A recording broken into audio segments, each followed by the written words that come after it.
നിങ്ങൾക്കറിയാമോ, ആധുനിക ലോക ചരിത്രത്തിലെ ഏറ്റവും നിർണായകവും വികാരനിർഭരവുമായ നിമിഷങ്ങളിലൊന്നായിരുന്നു 1991 ഡിസംബർ 26. ലോകത്തെ വിറപ്പിച്ച തൊഴിലാളി വർഗത്തിന്റെ പറുദീസ എന്ന് വിശ്വസിക്കപ്പെട്ട സോവിയറ്റ് യൂണിയൻ എന്ന മഹാസാമ്രാജ്യം ഔദ്യോഗികമായി പിരിച്ചുവിട്ട ദിവസം. ക്രെംലിൻ കൊട്ടാരത്തിന് മുകളിൽ പാറിപ്പറന്നിരുന്ന ചുവന്ന കൊടി താഴ്ത്തപ്പെട്ടപ്പോൾ അത് കേവലം ഒരു രാജ്യത്തിന്റെ അന്ത്യമായിരുന്നില്ല, മറിച്ച് ഒരു യുഗത്തിന്റെ തന്നെ അവസാനമായിരുന്നു. പതിറ്റാണ്ടുകളായി ഇടതുപക്ഷ മനസ്സിനെ ആവേശഭരിതമാക്കുകയും ഒപ്പം നൊമ്പരപ്പെടുത്തുകയും ചെയ്ത ഈ സംഭവത്തിന് പിന്നിലെ യഥാർത്ഥ കാരണങ്ങൾ ഇന്നും പലർക്കും അജ്ഞാതമാണ്. കാലങ്ങളായി നമ്മുടെ പൊതുബോധത്തിൽ ഉറച്ചുപോയ ഒരു വിശ്വാസമുണ്ട്: മിഖായേൽ ഗോർബച്ചേവ് എന്ന ഭരണാധികാരി ഒരു അമേരിക്കൻ ചാരനായിരുന്നുവെന്നും CIA ഗൂഢാലോചനയിൽ സോവിയറ്റ് ഭരണകൂടത്തിനുള്ളിൽ നുഴഞ്ഞുകയറിയ ചാരന്മാർ ആ രാജ്യത്തെ ഉള്ളിൽ നിന്നും തകർക്കുകയായിരുന്നുവെന്നും. എന്നാൽ ചരിത്രത്തിന്റെ ഏടുകൾ സൂക്ഷ്മമായി പരിശോധിക്കുമ്പോൾ തെളിയുന്ന ചിത്രം മറ്റൊന്നാണ്. അത് വെടിയുണ്ടകൾ കൊണ്ടോ അല്ലെങ്കിൽ ബോംബുകൾ കൊണ്ടോ നടന്ന ഒരു യുദ്ധമായിരുന്നില്ല, മറിച്ച് എണ്ണവിലയെന്ന അദൃശ്യമായ ആയുധം ഉപയോഗിച്ച് നടന്ന അതിവിദഗ്ധമായ ഒരു സാമ്പത്തിക യുദ്ധമായിരുന്നു. പുറമേക്ക് അജയ്യരായി തോന്നിച്ച ഒരു കോട്ട എങ്ങനെയാണ് സ്വന്തം സാമ്പത്തിക അടിത്തറയിലെ വിള്ളലുകൾ കാരണം തകർന്നു വീണതെന്ന ചരിത്ര സത്യം തിരിച്ചറിയാൻ ലോകം പിന്നെയും വർഷങ്ങൾ കാത്തിരിക്കേണ്ടി വന്നു. 1980കളിലെ സോവിയറ്റ് യൂണിയനെക്കുറിച്ച് ചിന്തിക്കുമ്പോൾ മനസ്സിലെത്തുക ലോകത്തെ വിറപ്പിച്ചിരുന്ന ഒരു മഹാശക്തിയുടെ ചിത്രമാണ്. 11 ടൈം സോണുകളിലായി വ്യാപിച്ചു കിടക്കുന്ന സൂര്യൻ അസ്തമിക്കാത്ത സാമ്രാജ്യം എന്ന് വിശേഷിപ്പിക്കാവുന്ന അത്ര വിസ്തൃതി, ഏകദേശം 40 ലക്ഷത്തോളം വരുന്ന സുസജ്ജമായ സൈന്യം, ലോകത്തെ പലവട്ടം നശിപ്പിക്കാൻ ശേഷിയുള്ള 40,000-ഓളം ആണവായുധങ്ങൾ. പുറമേ നിന്ന് നോക്കുന്ന ഏതൊരാൾക്കും അത് തകർക്കാനാകാത്ത ഉരുക്കിന്റെ കരുത്തുള്ള ഒരു കോട്ടയായിരുന്നു. എന്നാൽ ആ പുറമോടിയുടെ തിളക്കത്തിന് പിന്നിൽ ആ സാമ്രാജ്യം ആഭ്യന്തരമായി ദ്രവിച്ചു തുടങ്ങിയിരുന്നുവെന്ന സത്യം പലരും അറിഞ്ഞിരുന്നില്ല. സോവിയറ്റ് എന്നൊരു നാടുണ്ട്, ഒന്നവിടെ പോവാൻ കഴിഞ്ഞിരുന്നുവെങ്കിൽ എന്ന് കവി വൈലോപ്പിള്ളി ആഗ്രഹിച്ച, ലോകമെമ്പാടുമുള്ള സോഷ്യലിസ്റ്റുകൾ ആവേശഭരിതമായിരുന്ന ആ കാലഘട്ടത്തിൽ തന്നെ സോവിയറ്റ് സമ്പദ് വ്യവസ്ഥ ഗുരുതരമായ പ്രതിസന്ധികളെ അഭിമുഖീകരിക്കുകയായിരുന്നു. അവരുടെ കാർഷിക മേഖലയെയും വ്യാവസായിക ഫാക്ടറികളിലും കാലഹരണപ്പെട്ടതും അതുപോലെ കാര്യക്ഷമമില്ലാത്തതുമായിരുന്നു. ഉൽപാദനക്ഷമത തീരെ കുറഞ്ഞ കാർഷിക രീതികൾ കാരണം സ്വന്തം ജനതയ്ക്ക് ഭക്ഷണം നൽകാൻ പോലും സോവിയറ്റ് യൂണിയൻ പാടുപെട്ടു. എന്നാൽ 1970കളിൽ ആഗോള വിപണിയിൽ എണ്ണവില കുതിച്ചുയർന്നത് അവർക്കൊരു അനുഗ്രഹമായി മാറി. പ്രകൃതിവാതകത്തിൻ്റെയും എണ്ണയുടെയും വൻ ശേഖരമുണ്ടായിരുന്ന സോവിയറ്റ് യൂണിയനിലേക്ക് പെട്രോ ഡോളറുകൾ ഒഴുകിയെത്തി. ഈ പണം ഉപയോഗിച്ചാണ് അവർ തങ്ങളുടെ പരാജയങ്ങളെ മറച്ചുവെച്ചതും ജനങ്ങൾക്ക് സബ്സിഡി നിരക്കിൽ ഭക്ഷണം നൽകിയതും ലോകമെമ്പാടുമുള്ള കമ്മ്യൂണിസ്റ്റ് വിപ്ലവങ്ങളെ സഹായിച്ചതും. ചുരുക്കത്തിൽ എണ്ണവില കുറഞ്ഞാൽ തകരുന്ന ഒരു പെട്രോൾ സ്റ്റേറ്റായി സോവിയറ്റ് യൂണിയൻ മാറിയിരുന്നു. 1981 റൊണാൾഡ് റീഗൻ അമേരിക്കൻ പ്രസിഡന്റായി അധികാരമേറ്റതോടെയാണ് ശീതയുദ്ധത്തിന്റെ ഗതി മാറുന്നത്. സോവിയറ്റ് യൂണിയനെ വെറുമൊരു രാഷ്ട്രീയ എതിരാളിയായി കാണുന്നതിന് പകരം അവരെ സാമ്പത്തികമായി തകർക്കുക എന്ന തന്ത്രമാണ് റീഗൻ സ്വീകരിച്ചത്. ഇതിന് ചുക്കാൻ പിടിച്ചത് അന്നത്തെ CIA ഡയറക്ടർ വില്യം കേസി ആയിരുന്നു.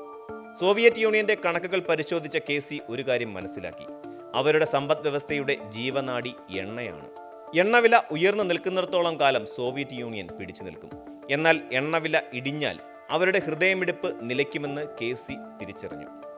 ഈ തിരിച്ചറിവാണ് ലോക ചരിത്രത്തെ മാറ്റിമറിച്ച നീക്കങ്ങൾക്ക് വഴിയൊരുക്കിയത്. അമേരിക്ക അക്കാലത്ത് വലിയ തോതിൽ എണ്ണ ഉൽപ്പാദിപ്പിക്കുന്ന രാജ്യമായിരുന്നില്ല.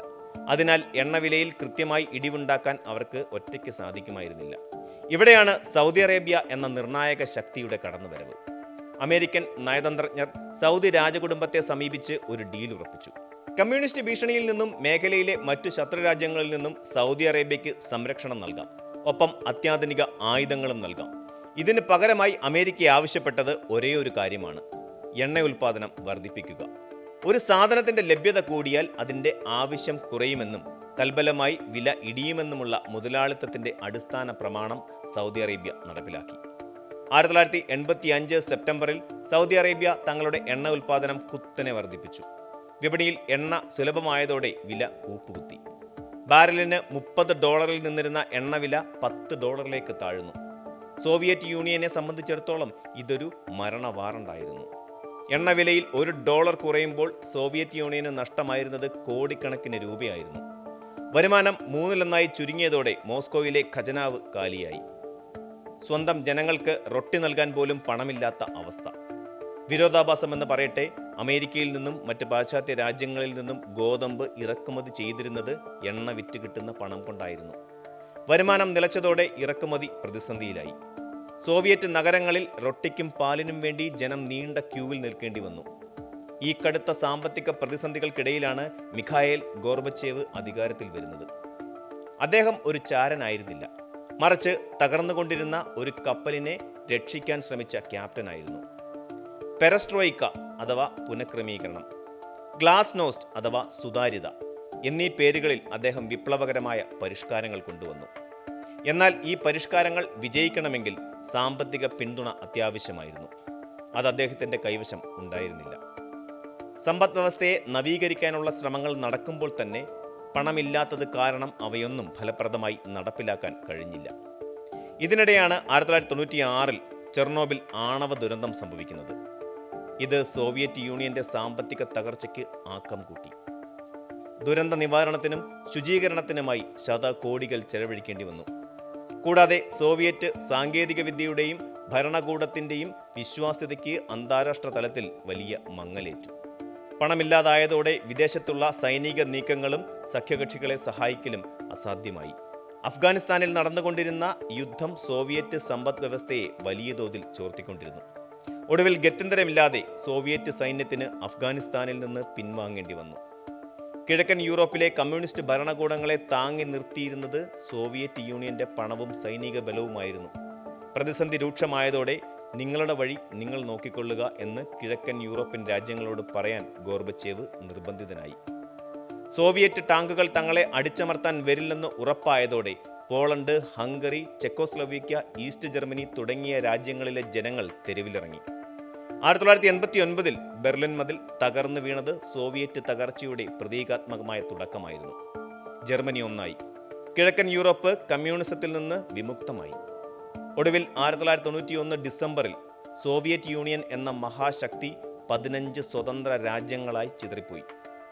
ആയുധങ്ങൾ കൊണ്ടോ സൈനിക ബലം കൊണ്ടോ ആയിരുന്നില്ല, മറിച്ച് കൃത്യമായി ആസൂത്രണം ചെയ്ത സാമ്പത്തിക തന്ത്രങ്ങളിലൂടെയാണ് ഈ തകർച്ച സാധ്യമായത്.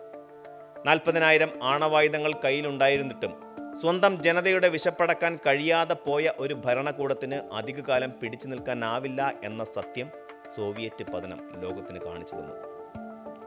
ഗോർബച്ചേവിനെ പഴിക്കുന്നവർ ഇന്നും വിസ്മരിക്കുന്ന ഒരു സത്യം, അദ്ദേഹം അധികാരത്തിൽ വരുമ്പോഴേക്കും സോവിയറ്റ് യൂണിയൻ സാമ്പത്തികമായി തകർന്നു കഴിഞ്ഞിരുന്നു എന്നതാണ്.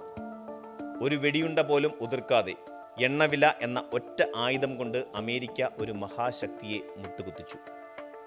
ആയുധത്തെക്കാൾ വലിയ ശക്തി സാമ്പത്തിക ഭദ്രതയ്ക്കാണെന്നും വൈവിധ്യവൽക്കരിക്കപ്പെടാത്ത സമ്പദ് വ്യവസ്ഥ ഇല്ലാത്ത ഏത് വൻ ശക്തിയും ഏത് നിമിഷവും തകർന്നേക്കാമെന്നുള്ള വലിയ പാഠമാണ് സോവിയറ്റ് യൂണിയന്റെ അന്ത്യം ചരിത്രത്തിന് നൽകുന്നത്. ഇന്നത്തെ ലോകക്രമത്തിൽ എണ്ണവില മാത്രമല്ല, ഡേറ്റയും സാങ്കേതിക വിദ്യയും സമാനമായ ആയുധങ്ങളായി മാറിക്കൊണ്ടിരിക്കുകയാണ്. സോവിയറ്റ് യൂണിയന്റെ അനുഭവം മുന്നിൽ വെച്ച് നോക്കുമ്പോൾ കേവലം സൈനിക ശക്തിയിൽ മാത്രം വിശ്വസിക്കുന്ന ആധുനിക രാജ്യങ്ങൾ എത്രത്തോളം സുരക്ഷിതരാണ്? സാമ്പത്തിക സ്വയം പര്യാപ്തതയില്ലാത്ത ദേശീയതയ്ക്ക് എത്രത്തോളം നിലനിൽപ്പുണ്ടാകും? ചിന്തിക്കേണ്ട വിഷയങ്ങളാണ്.